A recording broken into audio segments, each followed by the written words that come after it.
Segunda Carta aos Coríntios. Uma mensagem de consolo, verdade e restauração. Quando somos fracos, é aí que o poder de Deus se manifesta. Segundo aos Coríntios, capítulo 1, 1-2. Saudação e identidade apostólica. Paulo inicia a carta afirmando novamente seu chamado como apóstolo de Cristo por vontade de Deus. Ele escreve acompanhado de Timóteo, dirigindo-se à igreja de Corinto e aos santos de toda a região da Acaia. Desde a saudação inicial, Paulo reforça a fonte da graça e da paz, Deus, o Pai e o Senhor Jesus Cristo. A carta já começa apontando para o relacionamento profundo entre Deus e a comunidade cristã. 3:7. O Deus que consola em toda tribulação, Paulo eleva um louvor a Deus, apresentando-o como Pai misericordioso e fonte de toda consolação. Ele explica que o consolo recebido em meio às aflições não termina no indivíduo, mas se transforma em conforto para outros. As tribulações não são sinais de abandono, mas oportunidades para experimentar o cuidado de Deus e fortalecer a fé. O sofrimento compartilhado gera também um consolo compartilhado, criando laços espirituais mais profundos. Paulo demonstra que a esperança permanece firme, mesmo em meio às dificuldades. 8:11. Quando as forças humanas se esgotam, Paulo relembra experiências extremamente difíceis, nas quais se sentiu pressionado além das forças, chegando a perder a esperança de viver. Esses momentos, porém, produziram um aprendizado essencial. Não confiar em si mesmo, mas em Deus, que tem poder para ressuscitar os mortos. A libertação veio como resposta à graça divina e às orações da igreja. Paulo reconhece que a intercessão dos irmãos foi instrumento de Deus para sustento e livramento. 14. Uma consciência limpa diante de Deus. Paulo afirma que sua consciência testifica que ele se conduziu com sinceridade, simplicidade e graça de Deus, e não segundo padrões humanos. Ele destaca a transparência de sua relação com a igreja, lembrando que não há mensagens ocultas ou intenções duplas. O relacionamento entre eles deveria ser motivo de alegria mútua no dia do Senhor. 15:22. Fidelidade, não instabilidade.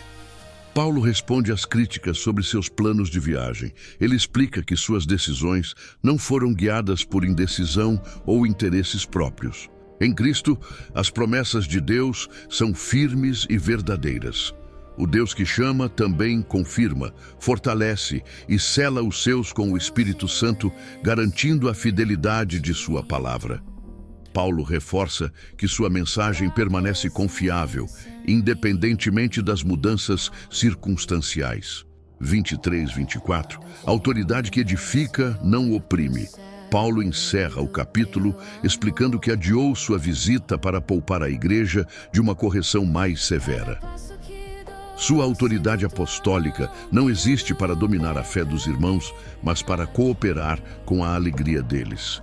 O objetivo de Paulo sempre foi a edificação, não o peso.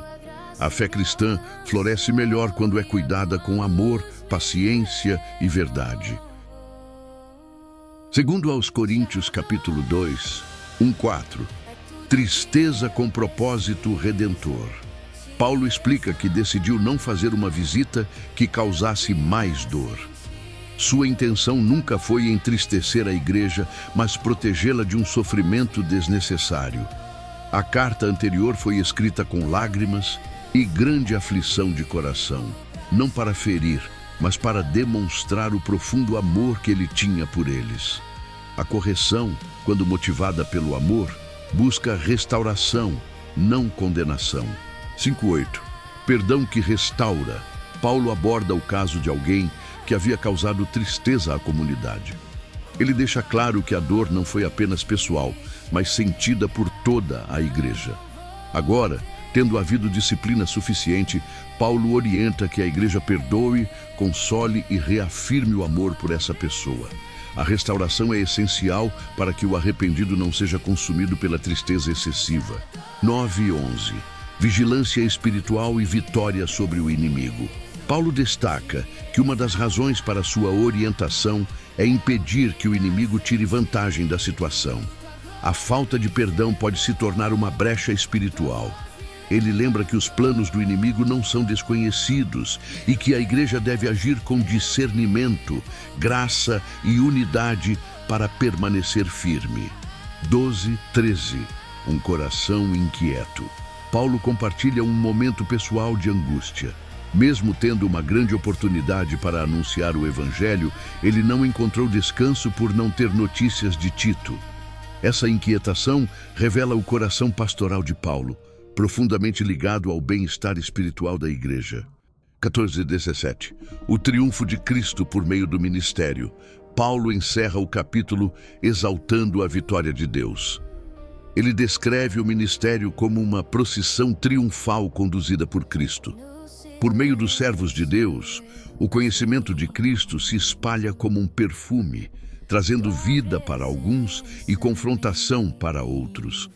Paulo afirma que não anuncia a palavra por interesse próprio ou corrupção, mas com sinceridade, como alguém enviado por Deus e responsável diante dele. Segundo a Coríntios capítulo 3, em 3, uma carta escrita pelo Espírito. Paulo começa questionando se precisa mais uma vez apresentar cartas de recomendação para validar seu ministério. Ele afirma que a própria igreja é sua carta, visível a todos. Essa carta não foi escrita com tinta, nem gravada em pedras, mas registrada pelo Espírito do Deus vivo nos corações. O testemunho da transformação da vida dos coríntios confirma a autenticidade do ministério apostólico. 4:6. Suficiência que vem de Deus. Paulo deixa claro que sua confiança não vem de capacidades humanas. Toda suficiência procede de Deus, que o capacitou para ser ministro de uma nova aliança. Essa nova aliança não é baseada na letra que condena, mas no Espírito que dá vida. O foco deixa de ser a mera observância externa e passa a ser a transformação interior. 7:11. Da glória passageira à glória permanente. Paulo compara o ministério da antiga aliança com o da nova. Ele lembra que a antiga aliança foi acompanhada de glória, mas era temporária. A nova aliança, trazida por Cristo, é ainda mais gloriosa, pois produz justiça e vida. O que era passageiro perde seu brilho diante do que é eterno. 12:16. Liberdade para enxergar a verdade. Paulo fala da ousadia que nasce dessa esperança. Ele explica que por muito tempo um véu impediu o entendimento pleno, mas esse véu é removido quando alguém se volta para o Senhor. A transformação começa quando o coração se abre para Deus. A liberdade espiritual surge quando as barreiras são removidas. 17:18. Transformados de glória em glória. Paulo encerra o capítulo declarando que o Senhor é o Espírito, e onde o Espírito do Senhor está, há liberdade. Com o rosto descoberto, os crentes contemplam a glória do Senhor e são transformados à sua imagem, de glória em glória. Essa transformação não é instantânea, mas contínua, realizada pelo Espírito. A vida cristã é uma jornada de mudança constante, refletindo cada vez mais o caráter de Cristo. Segundo aos Coríntios, capítulo 4, 1-2. Um ministério sustentado pela misericórdia. Paulo começa afirmando que o ministério que recebeu não é resultado de mérito pessoal, mas da misericórdia de Deus. Por isso, ele não desanima. Ele declara que não age com engano, manipulação ou distorção da mensagem. Sua postura é de transparência diante de Deus e das pessoas. A verdade é apresentada com clareza, sem máscaras. 13:6. Luz que vence a cegueira espiritual. Paulo reconhece que, para alguns, o Evangelho parece oculto. Ele explica que essa cegueira espiritual impede muitos de enxergarem a luz da verdade. No entanto, Deus é aquele que faz a luz brilhar nas trevas. A mesma voz que trouxe luz à criação ilumina os corações. revelando a glória de Deus na face de Cristo. O foco da mensagem não é o mensageiro, mas Cristo como Senhor. 7:12. Tesouros em vasos frágeis. Paulo usa uma imagem poderosa para descrever o ministério, um tesouro precioso guardado em vasos de barro. Isso evidencia que o poder pertence a Deus, não aos servos. Ele descreve as pressões, perseguições e dificuldades enfrentadas, mas afirma que, apesar de abatidos, não são destruídos. A fragilidade humana destaca a força divina. A vida de Jesus se manifesta através das lutas e da entrega dos seus servos.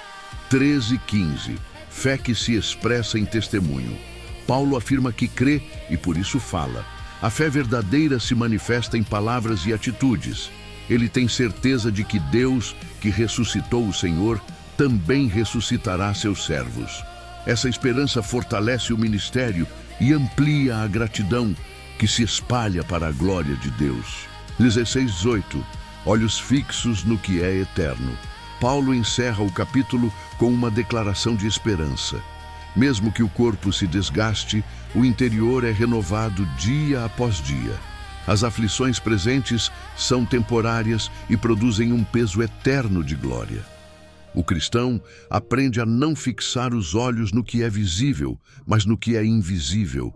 O que se vê é passageiro, o que não se vê é eterno. Segundo aos Coríntios capítulo 5, 1-5, a esperança da morada eterna. Paulo começa falando sobre a fragilidade da vida presente. Ele compara o corpo humano a uma tenda temporária, sujeita ao desgaste e à dissolução. Ao mesmo tempo, ele aponta para uma esperança segura, uma habitação eterna preparada por Deus. Essa promessa gera um anseio profundo, não de abandonar a existência, mas de ser plenamente revestido pela vida que vem de Deus. Pelo contrário, essa certeza produz coragem. Estar com o Senhor é a esperança final, e essa confiança sustenta o coração mesmo diante das incertezas da vida. 9:10. Viver para agradar a Deus. Paulo declara que o objetivo da vida cristã é agradar a Deus. Esteja a pessoa vivendo neste mundo ou já na presença do Senhor. Ele lembra que todos comparecerão diante de Deus para prestar contas da própria vida. Essa realidade não é apresentada como ameaça, mas como um chamado à responsabilidade, à integridade e à fidelidade. 11:13. Um ministério movido pelo temor e pelo amor. Paulo explica que o temor do Senhor o motiva a anunciar a verdade com seriedade. Sua vida e seu ministério são transparentes diante de Deus. Ele reconhece que alguns interpretam mal sua dedicação intensa, mas deixa claro que tudo o que faz é por amor a Deus e à Igreja. O zelo não nasce de interesse pessoal, mas da convicção espiritual. 14:17. Uma nova realidade em Cristo. Paulo afirma que o amor de Cristo o constrange. A morte de Cristo revela que todos morreram com ele e agora vivem para um novo propósito. Quem está em Cristo experimenta uma transformação profunda. O passado perde seu domínio e uma nova criação surge. A maneira de ver as pessoas e o mundo é completamente renovada. 18:21. O ministério da reconciliação. Paulo conclui o capítulo apresentando o coração do Evangelho. Deus tomou a iniciativa de reconciliar o mundo consigo mesmo por meio de Cristo. Agora, os cristãos são chamados a ser embaixadores dessa reconciliação, anunciando a mensagem da paz com Deus. Cristo assumiu aquilo que nos separava de Deus, para que pudéssemos receber aquilo que nos aproxima dele. O capítulo termina com uma das declarações mais profundas da fé cristã, a troca perfeita realizada por Deus para restaurar a humanidade. Segundo aos Coríntios, capítulo 6, 1-2. O tempo favorável de Deus. Paulo começa lembrando que o ministério cristão acontece em cooperação com Deus. A graça recebida não deve ser desperdiçada nem adiada. Ele declara que o tempo da salvação não é algo distante ou futuro, mas um momento presente. Deus age agora, e a resposta à sua graça não deve ser postergada. 3:10. Um ministério aprovado pela perseverança. Paulo descreve as marcas do verdadeiro ministério. Ele se esforça para não colocar obstáculos diante de ninguém, para que o evangelho não seja desacreditado.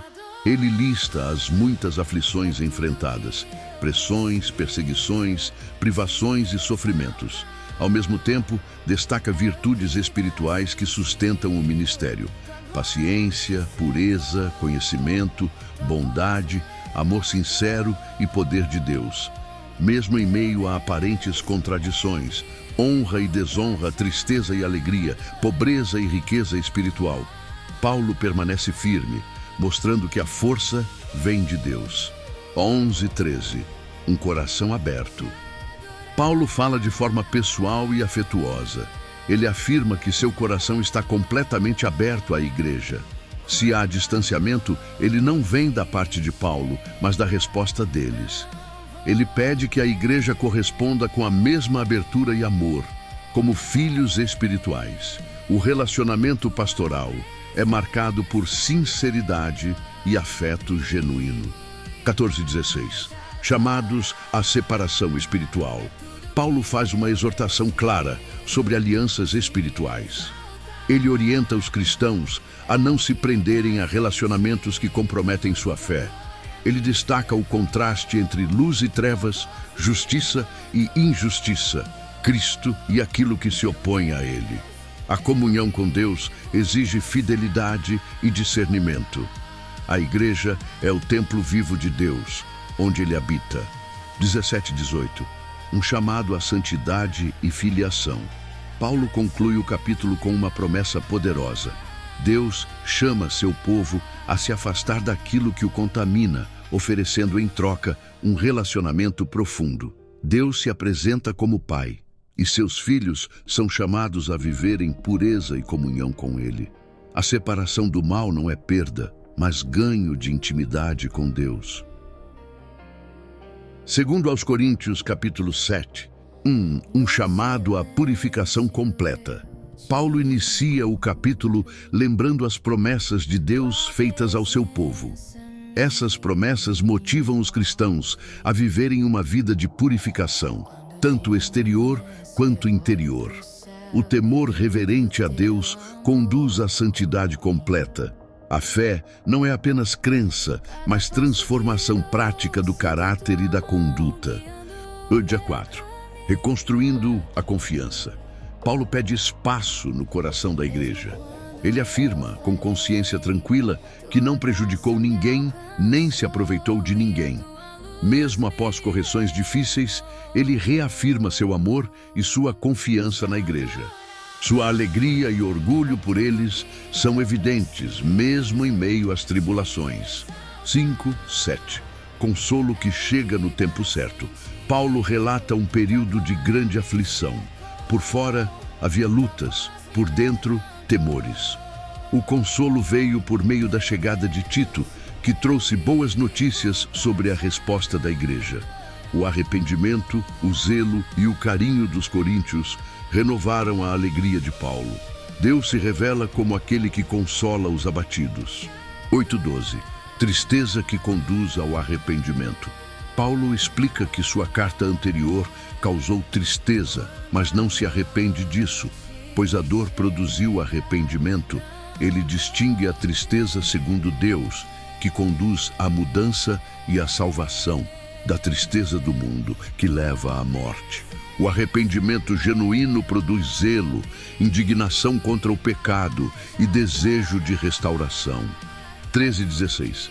Alegria restaurada e confiança renovada. Paulo expressa grande alegria ao ver Tito encorajado pela resposta da igreja. O comportamento dos coríntios confirmou a confiança que Paulo havia depositado neles. O capítulo se encerra com uma nota de restauração completa.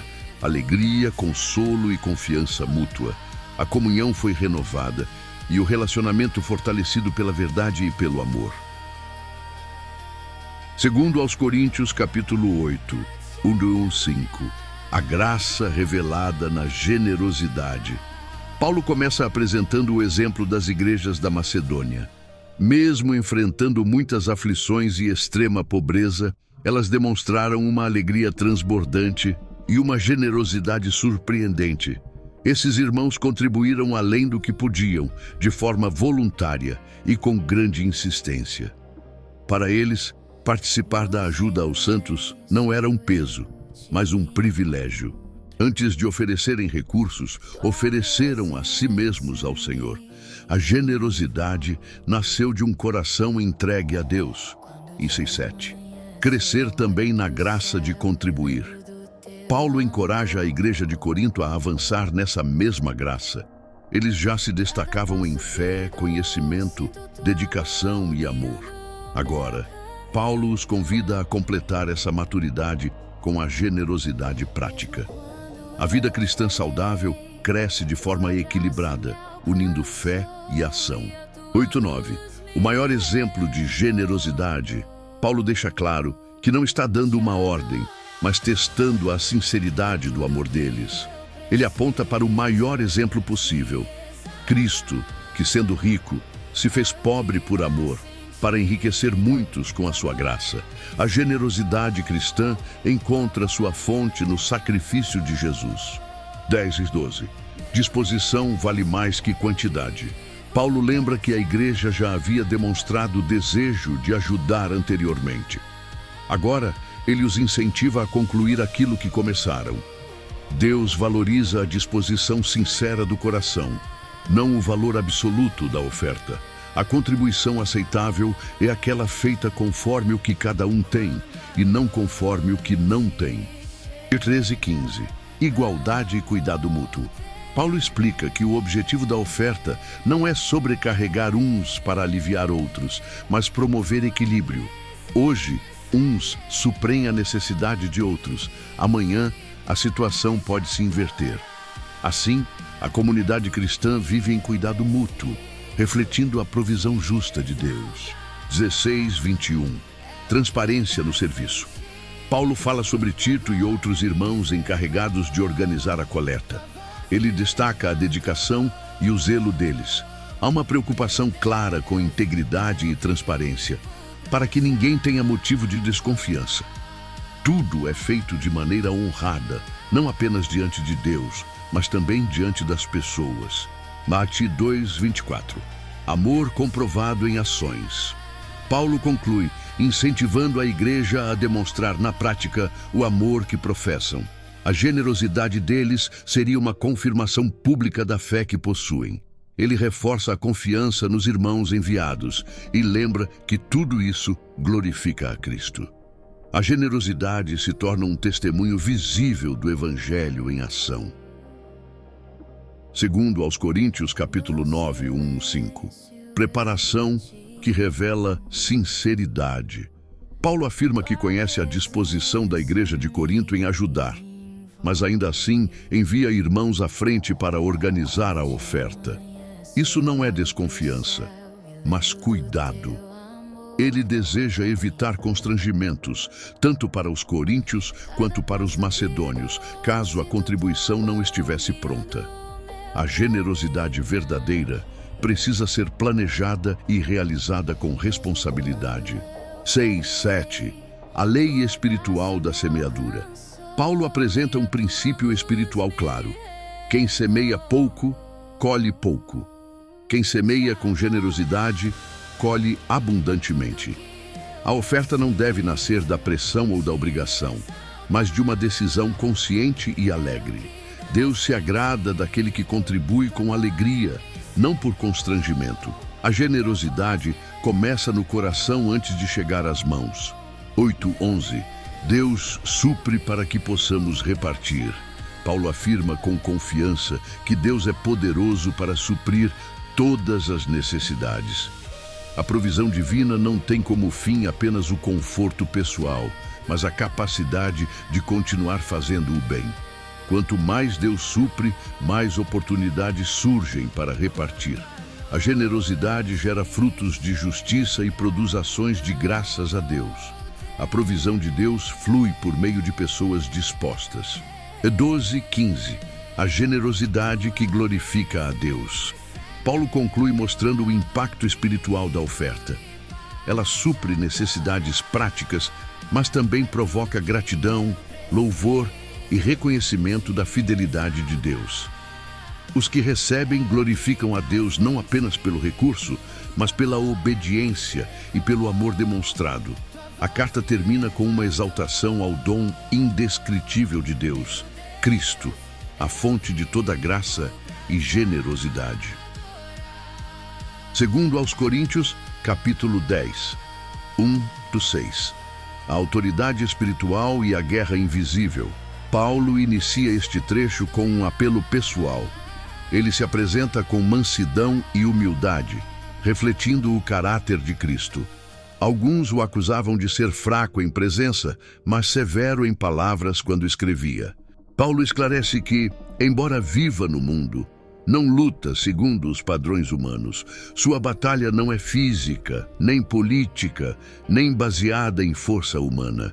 As armas que utiliza vêm de Deus e são poderosas para destruir fortalezas espirituais.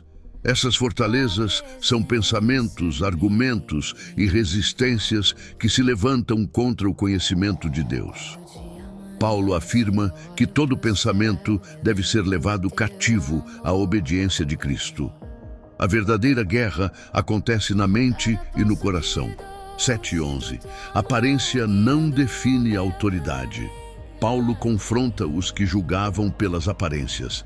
Alguns se vangloriavam de pertencer a Cristo como se isso fosse exclusivo deles. Paulo lembra que ele também pertence a Cristo e foi chamado pelo Senhor. Ele afirma que sua autoridade não é para destruir a igreja, mas para edificá-la. Mesmo que suas cartas pareçam duras, suas ações confirmam que ele age com responsabilidade e coerência. 12:16. A medida correta do chamado. Paulo denuncia a prática de comparação entre líderes. Medir-se pelos outros leva ao orgulho ou à insegurança. Ele afirma que Deus mesmo estabelece os limites do ministério de cada um. O campo que Paulo recebeu inclui Corinto. Ele não ultrapassa limites, nem se apropria do trabalho alheio. Seu desejo é que a fé dos coríntios cresça, permitindo que o evangelho avance ainda mais. O crescimento saudável amplia o alcance do testemunho. 17:18. Gloriar-se no Senhor. Paulo encerra reforçando um princípio essencial. Quem se gloria deve gloriar-se no Senhor. Não é a autopromoção que valida alguém, mas a aprovação de Deus. O verdadeiro reconhecimento vem do Senhor, não dos elogios humanos. O ministério que agrada a Deus nasce da obediência, não da exibição. Segundo aos Coríntios, capítulo 11, 1-4. O zelo santo pela igreja. Paulo inicia pedindo paciência aos coríntios. Ele reconhece que pode parecer ousado ao falar de si mesmo, mas deixa claro que sua motivação não é orgulho, é zelo santo. Ele compara seu cuidado ao de alguém que prepara uma noiva pura para o noivo. Paulo teme que, assim como a serpente enganou Eva, os corações deles sejam desviados da simplicidade e da pureza que há em Cristo. Ele alerta que existem pregadores apresentando outro Jesus, outro Espírito e outro Evangelho. E a igreja estava começando a tolerar isso. 5:6. Autoridade não depende de eloquência. Paulo afirma que não é inferior aos chamados superapóstolos. Mesmo que não se destaque na retórica refinada, ele possui pleno conhecimento da verdade. Sua autoridade não está na forma elegante de falar, mas na fidelidade à mensagem e na transparência da sua vida. O Evangelho não depende de performance, mas de verdade. 7:11. Amor que se sacrifica. Paulo lembra que pregou o Evangelho gratuitamente em Corinto. Ele se humilhou, abriu mão de direitos e foi sustentado por outras igrejas para não ser um peso aos coríntios. Esse sacrifício não foi falta de amor, mas prova dele. Paulo afirma diante de Deus que ama profundamente aquela igreja. O verdadeiro ministério não explora, serve. 12:15. Falsos apóstolos desmascarados. Paulo declara que continuará agindo da mesma forma para não dar espaço aos falsos líderes. Esses homens se disfarçam de apóstolos, mas suas intenções são enganosas. Ele afirma que não é surpresa, pois até Satanás se disfarça de anjo de luz. Assim também seus servos aparentam justiça, mas o fim deles será conforme suas obras. Discernimento é essencial para proteger a fé. 16:21. A ironia da loucura. Paulo passa a usar uma linguagem irônica. Se os coríntios toleram discursos tolos e arrogantes, então ele também falará como louco, apenas para se defender. Ele denuncia como esses líderes exploram, dominam e humilham o povo. Paulo, ao contrário, se recusou a agir dessa maneira, mesmo sendo acusado de fraqueza. A fraqueza que Paulo assume é a humildade de Cristo. 22:29. O currículo do sofrimento. Paulo apresenta sua verdadeira credencial apostólica. Sofrimento. Ele fala de prisões, açoites, perseguições, perigos constantes, fome, frio e abandono.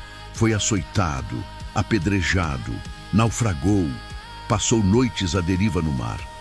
Além das dores físicas, carregava diariamente o peso espiritual de cuidar das igrejas. Ele se identifica com os fracos e sofre quando alguém tropeça na fé. O ministério verdadeiro carrega a cruz. 30:33. Gloriar-se na fraqueza. Paulo conclui afirmando que, se precisa gloriar-se, será naquilo que revela sua fraqueza. Ele relembra quando precisou fugir de Damasco, descendo por um cesto, humilhado, mas preservado por Deus. Esse episódio simboliza sua vida, dependência total do Senhor.